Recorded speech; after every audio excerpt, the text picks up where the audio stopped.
welcome to Ghosts of Harrenhal. My name's Simon. And I'm McKelly. Thank you for joining us for episode 16 of our chapter-by-chapter book review of A Song of Ice and Fire by George R.R. Martin. Today we're discussing chapter 15 of A Game of Thrones, which is Sansa 1. Sansa gets her...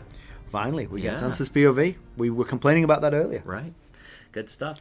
So you know the drill by now. We'll chat about the chapter and try not to spoil any future plot points for you. And hopefully we'll provide you with some entertainment along the way. So we'll summarise what happened, discuss our thoughts on it, provide some useful background, compare it to the TV show, and indulge in a little pedantry. Be sure to check out our show notes. They provide some additional information about the characters and other things of note about the chapter. How are you? I'm all right. How you doing? Not too bad. It's been a while. I'm sporting a pair of Tully socks. You are, yes. From my I like them. Christmas bumper crop of Game of Thrones socks. Yeah, we both got socks. We both got socks. Although you got 15, I only got 12. Ah, so. Well. I have a family who really love them. Yeah, I guess so. That's the difference there. So, I have a somewhat funny story. At least I thought it was funny. So Let us be the judge. Yes. So I have YouTube TV, and I was scrolling through the channels looking for something to watch. And did you remember the movie Triple X by Vin Diesel? Came out early 2000s. I haven't seen it, but I'm aware of its existence. Okay, yeah. Well, I saw it was playing on some channel, and it reminded me of a situation I found myself in about when it had first come out on, back then, probably VHS or maybe DVD. So Stacy and I had these couple friends, and Stacy was really good friends with the wife, and I was really good friends with the husband. And Stacy and the wife were going out, and so I was emailing. This was back before texting and all that. Mm-hmm. I was emailing with the husband, and I said, "Hey, you want to hang out?" And he was like, "Yeah, sure. What do you want to do?" And I said, "Do you want to watch Triple X? Stacy has no interest in it." And he responded with, "I'll skip the porn." I had a feeling that's where that was going. And I was like, "Oh, that's not what I meant at all." So in his mind, you were inviting him around, just the two of you, with my infant son. Sit around and watch some porn. That's good though. That every time I even hear Vin Diesel's name, that's the first thing that pops into my head. I'm not sure that's a good thing, but all right. So anyway, we'll get down to business with a quick recap. We are sitting on opposite sides. We are. It's weird. Yeah. It is a strange thing. We've switched seats. It is forced. I got a Surface Pro, and it only has one USB port. It's on the wrong side from how we normally sit, so we had to switch so I could plug the microphone in. Yeah, interesting. I just had a thought. We could have sat on the other side of the table, but that would have been more weird, perhaps. Stared at the wall. So we'll get down to business with a quick recap of what Sansa was up to previously. Last time we saw Sansa, she was being charming to Princess Myrcella in the sewing circle, and simultaneously saying mean things about Jon, and being a bit of a menace to Arya too. Since then, she's presumably mourned what happened to Bran, said her goodbyes to Winterfell, her mum, her two younger brothers, and her half-brother. Oh, and her older brother. I missed him. Oh, right. Yeah. Robb stayed behind too. But she's en route to King's Landing with her father and the King's party. Yep. Kelly, why don't you give us the summary of this chapter? All right. So Sansa and Arya have been invited to spend the day riding in the royal wheelhouse with Queen Cersei and Princess Myrcella. Sansa couldn't be more excited. Her only concern is that Arya is going to ruin things for her, as she has a way of doing. Sansa finds Arya by the river, attempting unsuccessfully to brush the mud out of Nymeria's fur. When Sansa tells her the good news, Arya says she's not going and she doesn't like the queen. Instead, she and her friend Micah are going exploring to find rubies at the ford. For the life of Sansa, she can't understand why her sister would rather ride a smelly horse than eat lemon cakes and recline on feather pillows with the queen. This devolves into a spat, and Sansa walks back to the inn. She doesn't understand how Arya could be her sister. She even once asked her mother if maybe a Grumpkin had taken her real sister. When Sansa returns to the inn, there is a crowd around the wheelhouse. 3 knights have arrived. 2 are Barristan Selmy and Renly Baratheon. The third man, Sir Ilyn Payne, really scares her. He is the king's executioner. When Sansa tries to talk to Sir Ilyn, he stares at her and walks off, And Joffrey explains that King Aerys had his tongue ripped out with hot pincers. Charming. Eee. The arrival of the men dictate a change in the plans for the day, and Sansa and Joffrey have a day to themselves without Lady or Sandor Clegane for company, Lady being Sansa's direwolf. Yeah. They actually have a nice day with a picnic, and Joffrey even sings to Sansa, so she's not unhappy about life. They hear a noise and investigate. It turns out to be Arya sparring with her friend Micah. Joffrey intervenes and threatens Micah with his sword. Arya whacks Joffrey in the back of the head with her wooden stick, and Micah flees. Joffrey viciously attacks Arya with his sword. She backs up against a tree, and just when it seems that in his rage he might kill her, Nymeria leaps in and bites his arm. Arya calls Nymeria to heal before she does too much damage, and throws Joff's sword, called Lion's Tooth, into the river. She flees with her horse and Nymeria. Sansa fusses over Joffrey, who reminds us of his true colors by snapping malevolently at her to go get help. Yeah. That's it in a nutshell. Yeah. I think you and I have different views on this chapter. I think this is a really good chapter. I think this is like, and you're kind of like, eh. Yeah, kind of. That's a good point. I like this one a lot. I think it's good. Yeah, it just didn't feel like a whole lot happened. Yeah, but I mean, well, there's the whole Sansa meeting Sir Ilian Payne. Yeah. And then we also get to meet Barristan Selmy and Renly Baratheon, who I think we've slightly spoiled the meeting of them by talking about them already. Right. That's true. And then the fact that Sansa has a nice day with Joffrey, I think, is something that maybe the TV show lost a little bit. Oh, yeah?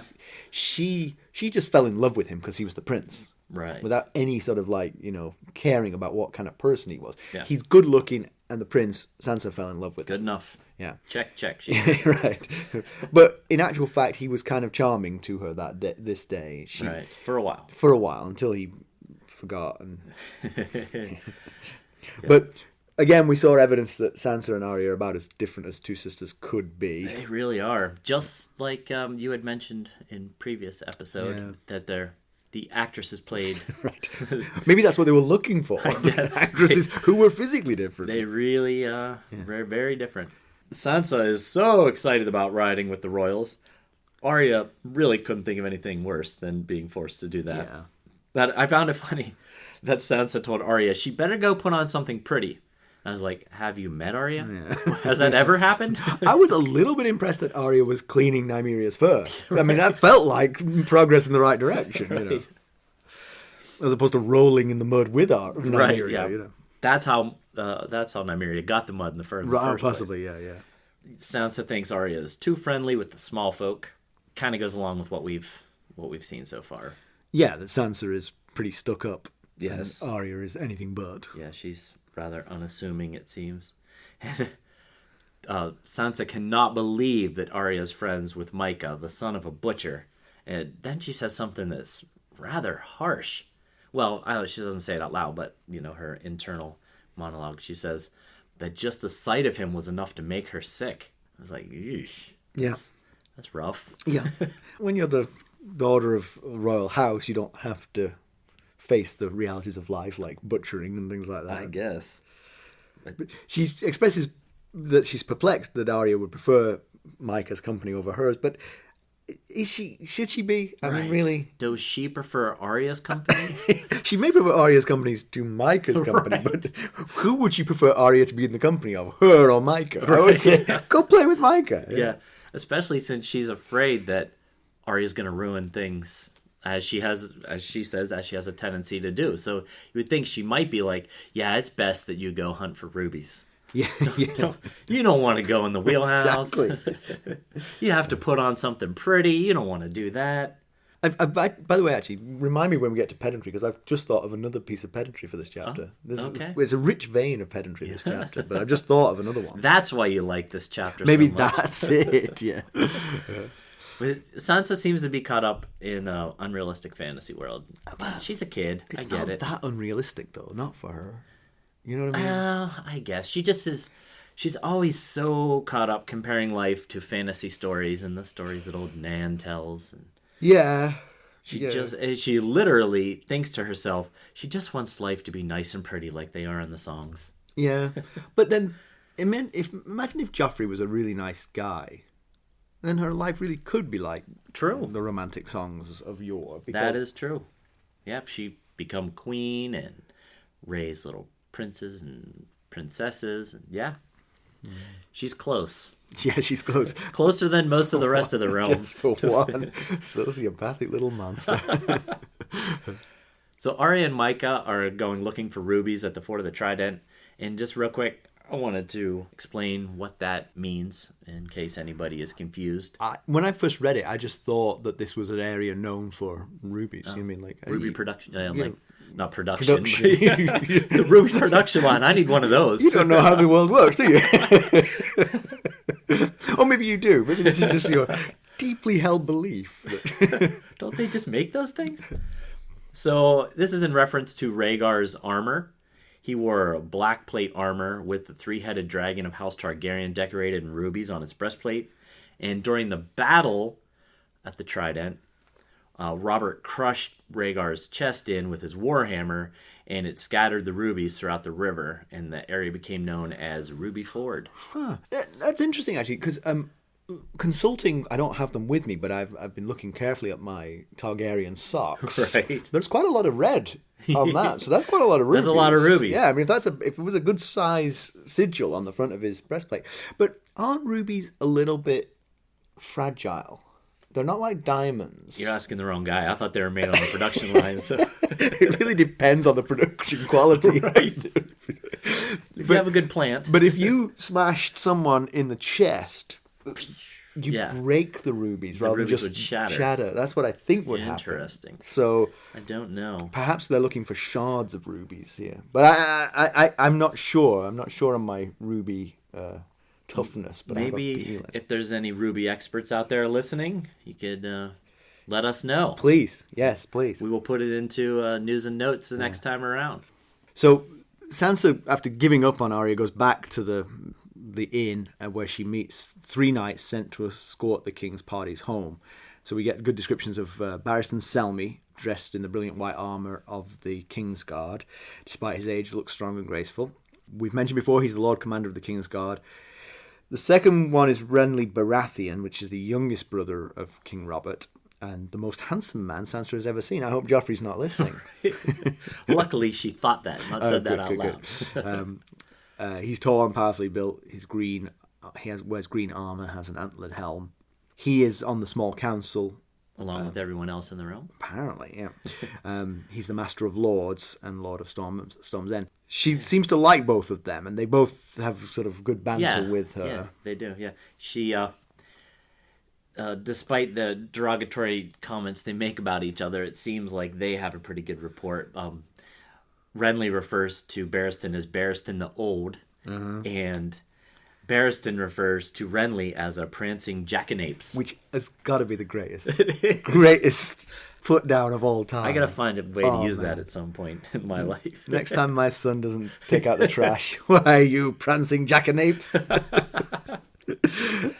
But it's the third night that she really has issues with. He terrifies her with just his looks alone. They describe him as having pockmarked face and hollow cheeks, only wisps of long gray hair, simple armor with no design, and a huge two-handed greatsword on his back, which we discover why he carries a huge two-handed greatsword. It's because he is the king's executioner. But he must be quite the sight, because the hound, Sandor Clegane, thinks it's him that's scaring her, but she thinks to herself, he's not half as frightening as Sir Ilian. He seems like a pretty frightening character. Yeah. I mean, Sir Ilian, I mean, I guess he must be pretty grim looking then, because he's not got the physical terror that Sandor Clegane would. Pockmarked face and hollow cheeks, wisps of long gray hair. It sounds like not that terrifying. Yeah. And on top of it all, he has no tongue, so that probably adds an air of mystery at least, if nothing else. Yeah. You never quite know what he's thinking. That's what it is. So Barristan Selmy, upon discovering who Sansa is, gives a lot of respect to her for her starkness. Right. We mentioned earlier that he fought almost to the death to keep Robert off the throne Yeah. in the battle here at the Trident, actually. Yes. This is the scene of where he was Gravely almost wounded. yes, gravely wounded. Good choice of words. So he's got reasons not to be a big fan of Ned and Robert, I guess. But both he and Renly definitely give off a personality and warmth that most of the King's Party seem to lack. So Maybe that's why they were sent out. This party's a drag. yeah. But at one point, I noticed this. This is kind of like, I think in the last episode, you were kind of obsessed about a line that Kat said to Theon. Yes. Or Theon said to Kat, in Yes. fact, yeah. My house owes yours a great debt. Right. I kind of like have an obsession of a line in this one, which is out of the blue, Renly says something which is not offensive to anyone. It's Right. just a comment. And Joffrey looks at him with, and I quote here, a look of pure loathing. Right. We'll be right back. Hello, friends. Are you ready to make some unforgettable memories? Well, if so, consider the Marriott Bonvoy program. Discover the perfect destination for your summer getaway and unlock exclusive deals on luxurious accommodations. With our affiliate partnership, you'll enjoy unbeatable savings and a seamless booking experience. Don't let summer slip away. Visit Marriott Bonvoy today and make this vacation season one for the books. Use our Ghosts of Harrenhal affiliate page to check it all out and buy Bonvoy points or give some as a gift. The link to our page is in the show notes. I noticed that too. I don't think I... Why does Joffrey hate Renly? Yeah. What could it possibly be? So, I got some thoughts about that. We'll meander more on that one a little bit later. Right. Well, in the meantime, Joff and Sansa spend the day riding around and having a rather romantic day. Joff's putting on the charm and Sansa's eating it all up, and she thinks he's like the prince from famous songs. He certainly looks the part, but is he truly her chivalrous prince? I don't know. I guess we'll see. He was certainly a jerk to Robb and Winterfell, and he calls the Hound dog twice in her presence, and she doesn't seem to pick up on that being a possible clue to his character that he would refer to another human being as dog. So, I don't know. Possibly that feeds into the fact that she's terrified of the Hound too. So Maybe. she's like, yes, call him what you want. Treat him terribly, please. I guess. It was a little bit funny that at the very beginning of the chapter, she tells Arya that she hates riding horses. And then Joff says, let's go for a horse ride. And she says, I love riding horses. Oh, well, the things you do for love. That reminds me of me and a friend were on a beach in Greece, and we were talking to two girls. And earlier that day, we'd been kind of overindulging while we were on this trip, and we've been talking earlier about not going out that night. Absolutely not. No going out. No staying out late. No drinking. Right. I think I know where this is going. And I said to because these two girls were attractive, I said, hey, we were talking about going out for a drink later on. And he was like, rather not playing along with me. So yes, I understand entirely why Sansa said what she said. Yes, opinions change quickly sometimes. So depending on company. Yes. So they come across Arya and Micah sword fighting with sticks. They're getting ready to turn back, and by they, I mean Joff and Sansa are getting ready to turn around and head back to the inn at the Crossroads in the wheelhouse, and they hear some whacking of just some snap, snap, snap noise. And so they go to investigate, and they come across Arya and Micah sword fighting with sticks. And Joff acts like quite the jerk and wants Micah to fight him. So Joff has his sword named Lion's Tooth, and he wants Micah to fight him with a wooden stick, which Micah does point out that he says, pick up your sword. And Micah says, it's not a sword, it's a stick. So, Micah might be of common birth and smell like a slaughterhouse. I didn't put that in my summary, but Sansa refers to him smelling like a slaughterhouse because he's the son of a butcher. But he's not dumb. Yeah. So he refuses to pick up that stick and fight the crown prince, which is probably a wise decision. Yeah. So Joff puts the sword against Micah's face and cuts his cheek. Yeah. Arya takes umbrage to that. Yeah. And she whacks him across the back of the head with her wooden sword. Right. And then we meet the true Joffrey Baratheon. He wheels around and starts slashing that sword at Arya. using, as Sansa puts it, vile, terrible words. Oh, by the way, in the TV show, you hear those words. Oh, yeah. Oh, yeah. And he might just have killed her. I think he was going to. If he would have connected, I think he was intending to kill her. I get his anger. Sansa mentions that his head was bloodied. So, she whacked him pretty good in the back of the head. So, certainly, he's angry. But she's a kid. Yeah. She's a 9-year-old girl. So, you gotta not kill her. She might have, in retrospect, gone for his sword arm. Right, yeah. Make him drop the sword or something like that. Yeah, it might have been better. I guess she didn't really think it through. Yeah. But Nymeria to the rescue. Yeah, good for Nymeria. And it's good that Nymeria responded when Arya calls her off as well, so you can get 2 out of hand. Yeah, rip his arm off or something. Yeah, Nymeria goes after his arm and chomps down on it. So he drops his sword, and Arya picks it up, and he starts blubbering and begging and whimpering, please don't hurt me, please don't hurt me. And instead, Arya takes the sword and chucks it into the river. Yeah. I worry. Yes.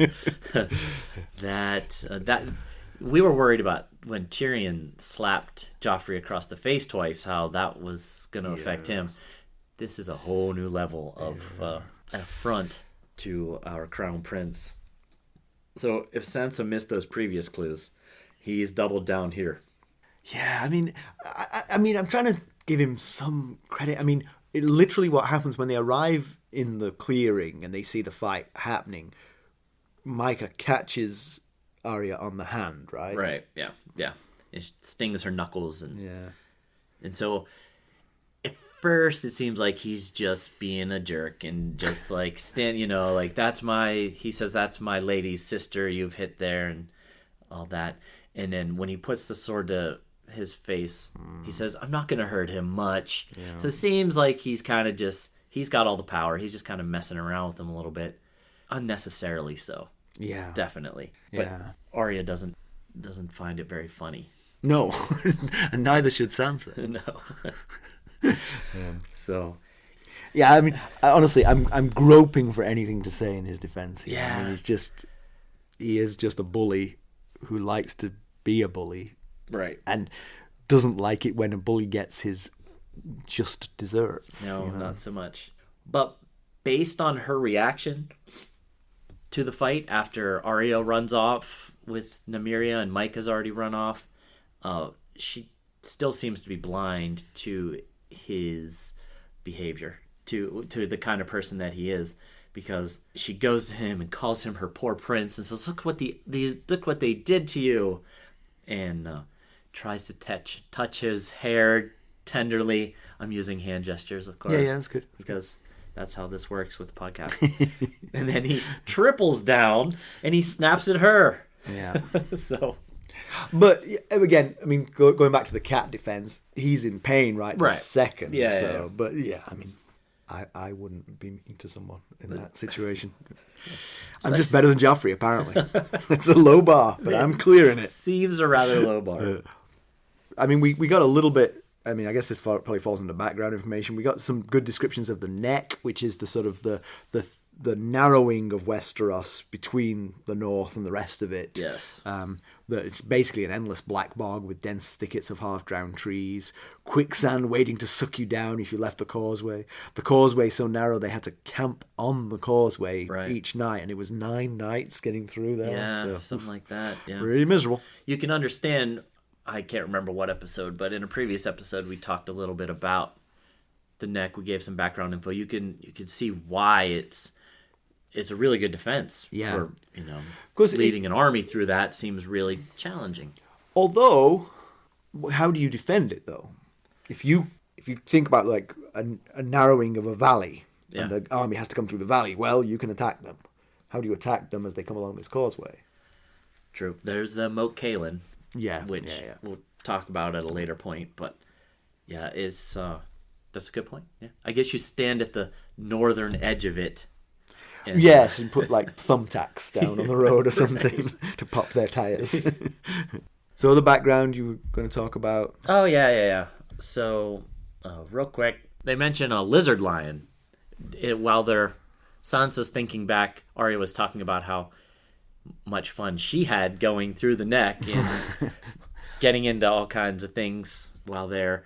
And Sansa was talking about, just like you said, yeah, how it was just endless bogs. And she mentioned seeing lizard lions. And so a lizard lion is a semi-aquatic reptile native to the bogs of the neck. They live in the water, in slow streams, and deep swamps, and they have teeth like daggers. So you're thinking crocodile, alligator? That's what I'm thinking, something? yeah. Just another name for alligator, maybe. Sounds good. Sansa has such a nice day. Well, while the day is still nice with Joffrey, she's having such a nice day. She compares their relationship to that of Prince Aemon and Queen Nerys. I think when she does that is when he comes to her defense.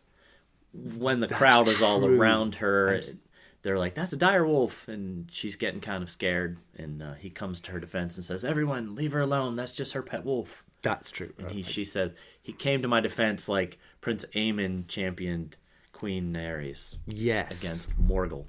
Yes, so 130 years ago, Nerys Targaryen was in love with her brother Aemon. Remember, the Targaryens didn't really mind that kind of thing. Nope. But she was forced to marry her older brother Aegon, who she was not in love with, who would go on to be Aegon IV. Otherwise known as Aegon the Unworthy. The Unworthy. So indeed. not a great moniker. No. But it depends whether you go in with that or if you earn it later. If you go in with that, you're just being modest. Right. Yeah, if you come out with that, you didn't do a great job. That's a good point. She gave birth to a son, Daeron, who would be the second Targaryen king of that name. Childbirth was almost fatal, and she asked Aegon if they could go back to being brother and sister now that he had an heir. He refused and kept getting her pregnant until she died in childbirth. When Aegon later on, Aegon fell out with Daeron, and rumours surfaced that Daeron was in fact Prince Aemon's son, not the king's son, but the king's brother's son. Right. So Morgul Hastwyck voiced this rumour and was killed in a trial by combat with Prince Aemon. So the person who he accused of fathering Daeron killed him. Right. Okay. The formal accusations ended there, but more than a century later, the bards still sing of the love between Aemon and Nerys because he went to her defence. Yeah. That he would fight for her honour. But it wasn't quite done back in the time of them, because after the death of Nerys and Aemon actually defended his brother from an assassin. So he was a member of the Kingsguard. He died defending Aegon from assassins. Aegon stirred the embers again of the accusation, casting doubt on the truth of his son's fathership. What a guy. This was probably to do with the fact that Daeron was kind of a good guy and Aegon was the unworthy. Right. Aegon was continually plotting against Dorne, which was still not fully in the Seven Kingdoms fold. But Daeron was married to Maria Martell and cared about Dorne. Right. And so they were frequently at loggerheads over basically foreign policy. Sure. Aegon had a daughter, an earlier Daenerys, also by Nerys, and multiple bastards, but he stopped short of fully disowning Daeron. But as a final act of spite, on his deathbed, he legitimized all the bastards, and Targaryen bastards were known as Blackfyres. Mm-hmm. And so this led to the first Blackfyre rebellion, which was against King Daeron II when he took the throne. Right. These Blackfyre bastards rose up against him, saying that they were the rightful heirs. Yeah, that created quite the mess for quite a long time. Yeah. Him doing Aegon legitimizing his bastards like that. Yeah. Kind of a grandiose story to compare yourself to when all he did was say, hey, stop being mean to her, that's her wolf. That's her wolf, yeah. But the other classical romance to which Sansa modestly compares her week-long arranged relationship with a kid who's way less nice than she thinks he is was that of Serwyn of the Mirror Shield saving Princess Derissa from giants. There's not much on this story to go on, but Serwyn got his name by using a mirrored shield to sneak up on and kill a dragon. Okay. Their time period is from before the Targaryen age, so they're only really remembered in songs. Nobody really remembers who Princess Derissa was. Interesting. But they are. Because if it was before the Targaryen era, how are there dragons on Westeros? We'll be right back. This episode is sponsored by Audible. To get a free audiobook, or 2 if you're an Amazon Prime member, go to our exclusive URL, audibletrial.com/ghostsharrenhal. You can find the link in our show notes. Well, perhaps it was a legend fable even then. You know? Right. Yeah. Who knows? So, comparison with the TV show. So, this Barristan and Renly did not come north to meet the king's party. Sir Ilyn was already part of the king's party. Okay, yeah. And Sansa just meets him one day, bumps into him, and is scared witless by his... The actor who plays him is pretty creepy, so it's quite good. So we don't meet either Renly or Barristan Selmy at this point in the show. She is reassured somewhat by Sandor Clegane, but he's not exactly nice to her. So she's sort of like between two frightening guys. That's kind of how it was in the book. And the conversations about Ilyn Payne is just Sansa and Clegane with a later arrival by Joffrey. So none of the lines spoken by... All the lines spoken by the Queen and by Renly and by Sir Barristan are all moulded into just Sansa, Joffrey, and Sandor Clegane. Right, okay. It's easier for casting, I guess. Yeah. We don't see Sansa and Joffrey's happy date at all. Oh. No, they wander off from that conversation with Payne and Clegane straight to the fight with Micah. But the main thrust of the bullying and Nymeria's intervention are very much captured. And you totally hear the words he calls Arya, which are not very nice at all. So yeah, pretty close. Yeah, we're still sticking pretty close to the book right now. Okay, pedantry. So the one I thought of as we talked was, doesn't it say somewhere in this chapter that the king is off hunting? Yeah, he and Eddard are on a boar hunt. So they're not going anywhere. Right. Why would you spend the day in the wheelhouse? It's a good point. Why have you been invited to spend the day in the wheelhouse if you're staying put for the day because the king is off hunting? That's a good point. That doesn't make any sense. And she mentions, one of the girls mentions that it doesn't even have any windows. Right. So you can't look out. So you'll be spending the day in a box. I've been thinking about which is right. It's a nice day. I think in the show they mentioned that the sun was shining, or maybe that's in the book. I get confused because I read the chapter and watch the part of the show at the same time. The sun was shining, so it's a perfect day to not be in the wheelhouse that you've been trapped in for the last 20 days. I have a theory of why the wheelhouse is actually a good thing to be. So if you imagine the wheelhouse, they probably didn't have much of a suspension. It probably bounced along. Yes. I think they've got like springy cushions in there, and it's just like a fun house the whole day. Which is another reason why today's a bad day, because you don't have the bounce of the movement. That's a good point. So the pedantry I'd already planned was they're never going to make it to Winterfell if they take a whole day off for a hunting trip. Right. Or, I mean, okay, the hunting trip at least, the king wants to do that, but it felt like Arya and Sansa are off doing other things as well. Maybe they knew that they decided not to go anywhere that day, but still. Yeah, Kat's racing. She's going to race down to King's Landing to beat him. She could probably wait another week or two before she makes her departure. And then, so Barristan and Renly and Ilyn Payne are part of an honor guard sent from King's Landing for the king. Yep. Right. Uh-huh. First of all, king doesn't need an honor guard. He's the king. Right. Everywhere he goes is an honor guard. That's right. When he came into Winterfell in Eddard 1, there was quite the production. So they've got banners and stuff.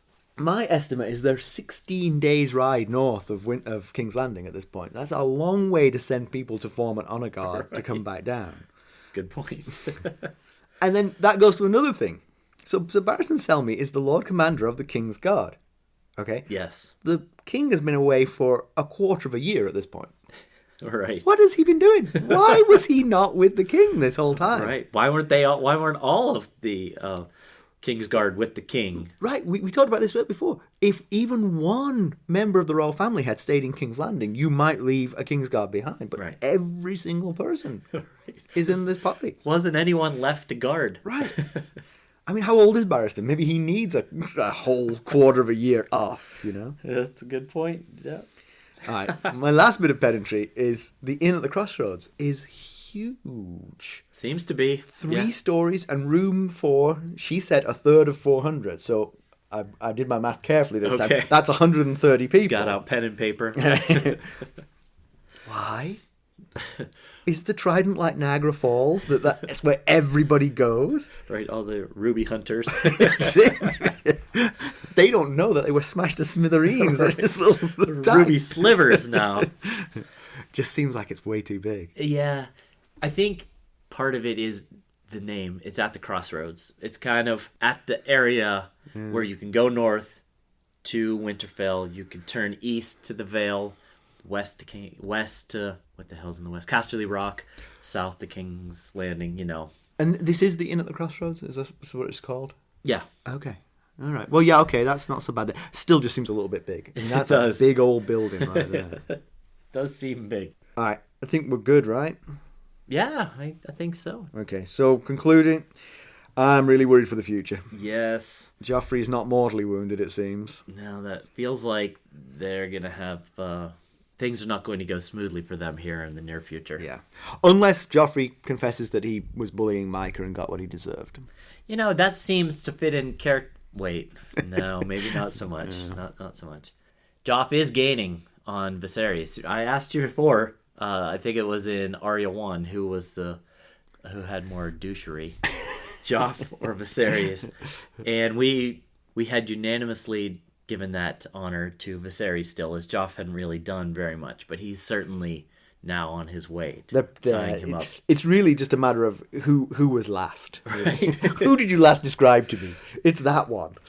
Hold my beer. So as I mentioned, I'm intrigued by that friction between Joffrey and Renly. It's mysterious but fascinating.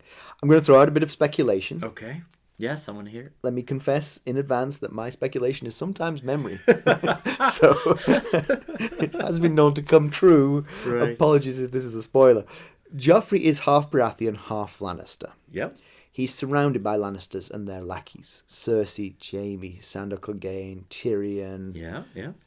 On the Baratheon side, he has his father. Clearly doesn't interact very much with his father. No, it doesn't seem like it. And the only other Baratheon in King's Landing is Renly. Right.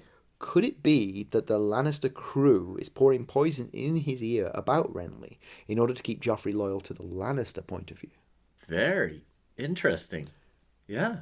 It could just be jealousy of his good looks. Could be. Well, that's my guess there as to why that might be. Yeah, I like it. That's well thought out. Oh. Yeah. Joffrey... Or well remembered. Well remembered. In a few weeks, in our news and notes section, when you're apologizing once again for plagiarizing something. So the Stark girls seem really to be unable to relate to each other. Very different in pretty much every possible way. But one thing is for sure, Arya is the much better judge of character. Yeah. So, I don't know. Yeah. If Sansa can't see... Well, I mean, again... She's love-struck, I She's guess. love-struck. And also, actually, I don't think we really mentioned it, but he was plying her with wine a little bit at their picnic. She did mention her head was swimming a little. Right, so... But it does seem like maybe she's seeing the world through ruby-colored glasses. Very good. Well done. Well done. Yeah. Sansa thinks she's mature because she's proper and can act fancy and all that stuff, but she's still rather immature. Still caught up in creating a fantasy world for herself. Like you said, she's not that far off. Yeah. Unfortunately, the key to all of that... the single most important ingredient is that your jag-off. prince is a good guy. Yeah. That, I don't know, doesn't seem like he's gonna turn out to be a great guy. Yeah, no, not seeing it. So I guess that's it, huh? Yeah, I think so. Were you pleased with the episode? I know you were looking forward to this chapter. Yeah, I think so. Good. I mean... Yeah, I thought it turned out very well. Yeah. Yeah, there was more to talk about than I thought there was going to be. So, are we discussing our own podcast here? Are we critiquing our... I thought we were excellent today. Please like us on Facebook. I sent him a text, I think it was last night or a couple days ago, and said, oh boy, I don't know how we're going to make a whole episode out of this chapter. And you were like, what? I think there's a lot of really good stuff here. Yeah. So... Yes, you were right. There was plenty of good stuff.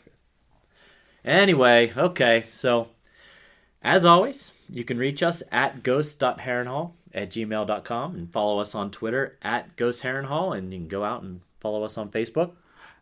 Yeah, if you like what we're doing, you can leave us a review on iTunes or Podchaser. It's a great way to help us out. And tweet us or contact us on Facebook. We will definitely read out viewer mail. Yeah, definitely. Thanks, everybody. Thanks. Bye. Bye.